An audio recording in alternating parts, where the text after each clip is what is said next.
నెల్లూరులో ఇస్కాన్ ఆలయం నిర్వహించిన జగన్నాథ రథయాత్ర కృష్ణనామాన్ని హోరెత్తించి ఇక ఆనంద తాండవంగా సాగింది. ఇస్కాన్ నెల్లూరు శాఖ ముఖ్యులు సుఖదేవ్ ఆధ్వర్యంలో రథయాత్ర నిర్వహించారు. భారీ వాహనంపై ఎత్తైన అలంకరణతో రథాన్ని ఇస్కాన్ సాంప్రదాయాల్లో అనుసరించి అలంకరించారు. సజీవ రూపాన్ని తలపించే గురుస్వామి ప్రతిమను రథంపై ఉంచి శ్రీకృష్ణ బలరాముల విగ్రహాలు కొలువుదీర్చి అలంకరించారు. రథోత్సవం ప్రారంభం ముగింపు సందర్భంగా ఆధ్యాత్మిక వేడుకలు నిర్వహించారు. భగవంతుని నిరంతరము మనం ప్రార్థించడము, హరినామ సంకీర్తన గావించడం అనేది మన కర్తవ్యం. హరే కృష్ణ. డాక్టర్ వైష్ణవాంగ్రి సేవకదాస్ భక్తి వేదాంత బుక్ ట్రస్ట్లో ట్రస్టీగా ఉన్నాను. అదేవిధంగా ఇక్కడ ఇస్కాన్ నెల్లూరులో ఈ కార్యక్రమాన్ని పిలవడం ద్వారా బొంబాయి నుంచి వచ్చాము.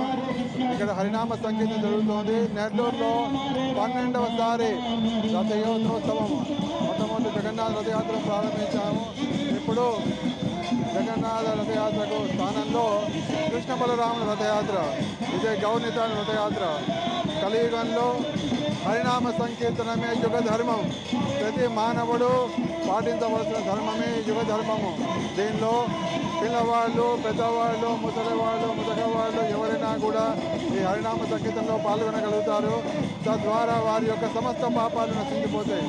కాబట్టి సంవత్సరానికి ఒకసారి చేసేటువంటి ఈ సంకీర్తనలో వారు పాల్గొనకపోయినా వారు విన్నా కూడా వారికి పునరాపం కలుగుతుంది. ఇదే మా సంకల్పం. ప్రపంచవ్యాప్తంగా అందరికీ శాంతి కలగడమే మా ఏకైక లక్ష్యం.